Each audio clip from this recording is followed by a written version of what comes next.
All right, our guest today is from the #1 podcast in the world, the planet, the stratosphere, whatever you want. I mean, these guys were doing podcasts when we all would look and joke about what the hell's a podcast. These guys were like in the podcast room making magic. They get a million a week that listen to this show. They were like the first podcast to 500 million downloads. That's insane. Amazing. Here's a clip from their show called Stuff You Should Know. And you should, definitely. And then also on the nose is the mooring hook, because you got to hook a blimp up to something.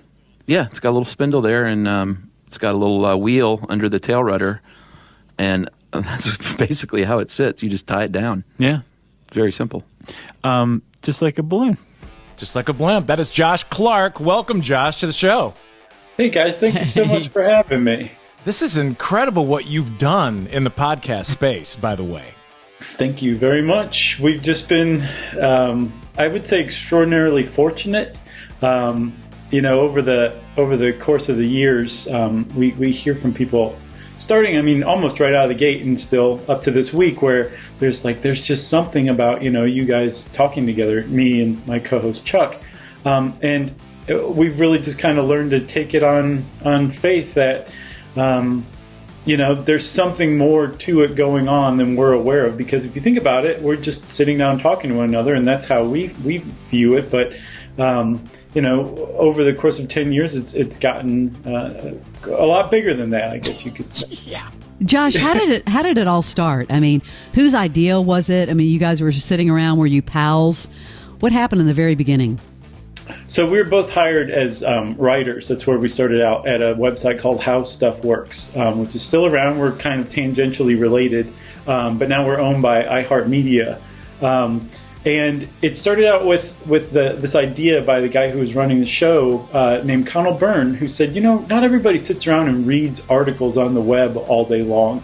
Let's figure out if we can take all these really well-researched articles that are written with an interesting voice and turn them into something else. And how about podcasts? Because they were kind of a new thing at the time. He said, Josh, go start a podcast.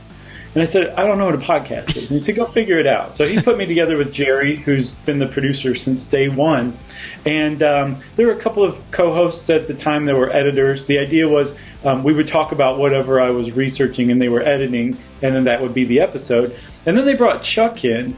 And just from the first moment, it was very clear that Chuck and I were meant to be together podcasting. But yeah, we were co-hosts or co-workers. And we had this, we gave an interview once where we said that we knew we were going to be best friends because both of us showed up to work one day wearing a jean jacket that we'd scrawled the Van Halen logo on in black marker. Total joke, right? Of course we didn't do that. And the coincidence of something like that would be so mind-boggling. Of course it was a joke.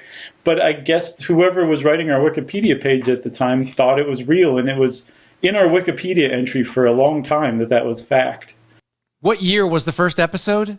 2008, and then Chuck came on. It was April 2008, and then Chuck came on within 6 to 8 weeks. Then there was some other there were a couple more episodes with the other hosts, and then finally it was just no, it's Josh and Chuck. So late 2008. You guys dive into a bunch of different topics. I mean, everything from science to pop culture to urban legends, history. Is there one topic that you really love talking about the most? So type of topics that I like to talk about the most are probably the kind where you take an everyday thing that everybody knows about and just explore it to find the stuff that no one knows about it. We did one on ketchup. Right? Everybody knows ketchup. You just take it for granted that there's ketchup. There's always going to be ketchup. There's probably always been ketchup. But it turns out that ketchup is actually based on a Vietnamese fish sauce named ketchup, is what it was originally called. And at some point, they stopped putting anchovies and walnuts in it and started putting in tomatoes and high fructose corn syrup, and now you have ketchup. So episodes like that just kind of really dive into just everyday things to find interesting stuff about these things that people take for granted. Those are always the most fun for me. You talked about blimps in the lead-in. Mm-hmm. Have you ever been in a blimp? No, I actually haven't. Have any of you? I have. Have you been in a Leslie, you have been in a blimp? Yes, I have. I have pictures too. Cubby? Wow. Cubby? I was in one in the 90s. I did a Goodyear trip one time. Oh, wow. We've all been So in all Blimps? three of you.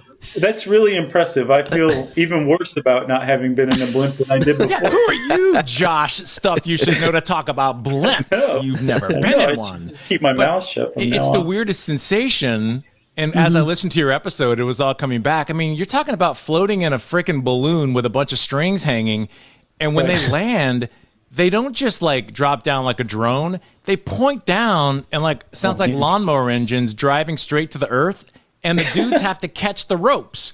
So if they don't catch the ropes, you have to go back up and come back and do it again. Yeah. So surreal. Well, that checks out with my research. Yeah, it's strange. Honestly, Josh, I feel smarter after listening to your podcast because, again, you kind of get lost when you're listening because you're right. Two people talking is more interesting to me sometimes than having to like read something that's very heavy.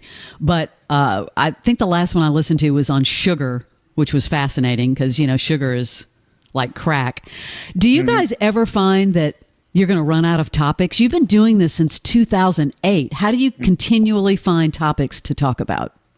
So I keep a list, and Chuck keeps a list too of just ideas that kind of come to us, whether we see something in our everyday lives like sugar or crack or something like that, and say, hey, we should do an episode on that. Or we have family and friends who will say things like, what's the deal with sneezing? Have you guys ever done an episode on sneezing? We'll say, as a matter of fact, we haven't done an episode on sneezing, and that's where it comes from. And then we get listener mail, all day, every day, that have a lot of really great suggestions in there too. So I don't think we're ever going to run out because we've kind of created this motto that we are out to explain everything in the universe. And so in doing that, we're always going to have something to talk about. Unfortunately, that also means that there's going to be a clunker episode every once in a while, which has happened from time to time. Oh, we do it every week. It's no big deal. We did. we try to make them very, very few and far between. And luckily, we have found that if you dig into anything, you're going to find something interesting about it. But the ones that always stand as just the worst of all time, one was jackhammers. There's just nothing interesting about jackhammers. There was a little bit of hubris, I think, to when we thought of doing that episode. Then the other one was that stands out to me was barefoot running, which does have some kind of interesting stuff to it. Like the Inca, we found out, it had a very extensive, like thousands and thousands of miles long information network that was supported entirely by barefoot runners who would run through the mountains carrying messages between towns and cities and all that. That's interesting, but just something about that episode. I don't know if neither one of us cared or if it was a bad week or something, but it just was a stinker of an episode. If you want to not like stuff you should know, I would suggest starting with the barefoot running episode. Hey, Josh, I was curious about topics that have had a really good response, and someone told me that death and grieving is actually one of your biggest responses among listeners. Is that true? And why is that? I mean, it's kind of dark. Yeah, it really is dark. I don't know if you guys remember, but there was a period like probably about 5, 6, 7 years ago where like everybody was talking about death. Death was kind of like hip in a weird way, and people were like talking about what they wanted to have in their will or their last testament. It was just much more discussed than it is today, and we really kind of tapped into that. We really vibed on that for some reason, and one of the things we wanted to do was just to kind of make people less scared about death, less sad about death. And we did a lot of different episodes on death and dying, but it all culminated in one episode called How Dying Works. And it was basically everything we could find about what happens to you, as far as we can tell with science, when you die, like your body shutting down or superstitions, beliefs, just all sorts of different stuff about dying. And one of the things that stuck out to me, that my wife had actually told me before, but I saw it in the research as well, is that they think the last sense that goes when you're dying is your hearing. So that when you are on your deathbed and it seems like you're totally out of it, they think you're actually probably able to hear what people are saying in the room. And so some people wrote into us, a number of people have, and said, thank you so much, because learning that gave me reason to like have a last conversation where otherwise I would have just thought I was talking to like, a stump or something like that, or a log. But I believe that, my mom or my brother or whoever could hear me, and I feel so much better having had that conversation. So to just give people an experience like that, just by doing some research and then coming back and talking about it, it makes our job like really fulfilling. Like, it's a really great job. I mean, with you guys getting 1 million people a week or more for so many years, and then you had a TV show. So around 2011, I get this. 13. It's 2013? Okay, yeah, 2013. I was trying to remember when that was. I get this call from my agent saying, hey, we have an audition for you for a recurring character on this show from these guys with a podcast. And I was like, what? They're like, yeah, Discovery Networks is doing it. I was like, guys with a podcast have a TV show? And at that, I mean, podcasts were so foreign, right? Yeah. Right. And they had pitched it to me as a recurring character. I don't know if originally this guy was supposed to be. His name was Flip Stormanson. And so I'm like, okay, so I audition, then I get a call back, and then I booked the job. So Josh and I actually worked together on Stuff You Should Know, his TV show, which I thought was written very well and really fun. We had a great writer's room. I was surprised it didn't get a second season. But I want to play a clip. This is actually a scene of Josh and Chuck and me. And believe it, this is a character, people. This is not real life. Have a look. I love this scene. Oh, hey, radio jerks at 10 o'clock. Radio jerks at 10 o'clock. Flip Stormanson with your forecast for Thursday night's game. It's looking like partly cloudy with a 90% chance of kicking some Bunsen burner's tail. Boom! Hey, please tell me you guys still have that pudgy pitcher that can't control his arms. Yeah, Kent, he's not a big supermodel like you are, my friend. Oh. Yeah, Kent's still on the team. He's a backup. Our starting pitcher is Allison. She played college softball. Podcast tech? Is that where she played? Oh, that's a good one, Flip. Keep practicing, fellas. I love podcast tech. That was that is actually one of the good lines in that whole show. And there was some really good writing in there. And that's like, at the time it was kind of funny, but even now today it somehow has aged really well. That line in particular. And that was an episode about rain. And it led to this big yearly softball game where the podcasters play the big radio station. But you guys were so good for people who weren't from the industry. You were so just chill, natural, real, and I thought it was just a really well done show. Go look for it on Amazon. I think, is that the only place you can get it? I think Discovery just launched some streaming service called, I think, Discovery Plus, and I have heard that it's on there. Yeah. And, I've seen that clip recently, and I have watched a little bit here or there. Sometimes the show hits me where I'm like, this was actually, I don't want to say good. I think good is maybe stretching things, but at least charming, right? And I thought it was everybody who was working on it like really threw their all into it. And like I said, there was good writing. So, Josh, I heard that you guys might have a book coming out, so definitely let us know about that. I will let you know right now. Check it out. Oh, nice. Yes. I have to get this for my husband. I'm very proud of this book. We worked with a guy named Nils Parker, who's a ghostwriter. And at first we were like, well, me and Chuck are writers. We'll write the book.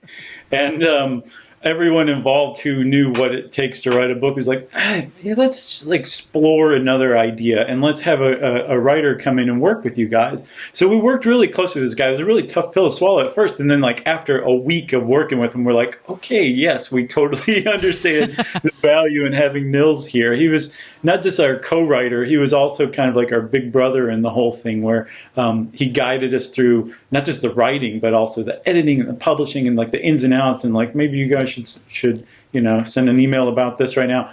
He was great. So the three of us work together really, really well, and we keep hearing from people who say this is the book version of Stuff You Should Know, and it's just the highest praise we can get, because that's exactly what we were going for. And that was harder to do than you would think, translating all audio podcasts into a book. So when we hear that we did that, it's very satisfying, and it's a neat book. It's interesting. 27 chapters of just amazing information. Josh, with the pandemic, have you found that you have more listeners now with people having downtime working from home? How's the listenership changed? It's actually increased dramatically, not just for Stuff You Should Know, but for podcasts in general. They were really worried. We were really worried at first because a lot of people listen to it on their commutes to and from work. And so if they're not commuting any longer, what do you do? But it turns out that a lot of people kind of change their habits. So they listen to it at home or maybe on the treadmill or something like that. And then more people who were just kind of bored at home, now that they were working from home, found it. So we picked up a lot of new listeners. Wow. So it's been great. It's actually been beneficial in that sense. That's Congrats. really disappointing because we thought it was the opposite. We were trying to explain how no one listens to our show, and you just really took a piss on that. So sorry about that. Thanks, Josh. Thanks for that stuff you should know. We didn't want to know. I'm sorry. It's possible to know too much, it turns out. Well, check out Josh and Chuck on Stuff You Should Know. What's the next episode coming out this week? What you got? Quick. We just recorded one on hydropower, which is more interesting than it sounds like. Those are sometimes the best episodes, the ones that sound really boring, but they turn out to be pretty interesting. All right, Josh Clark, Stuff You Should Know. Thank you for coming on. Thank you. Thank you for so having much. me, you guys. Thank you.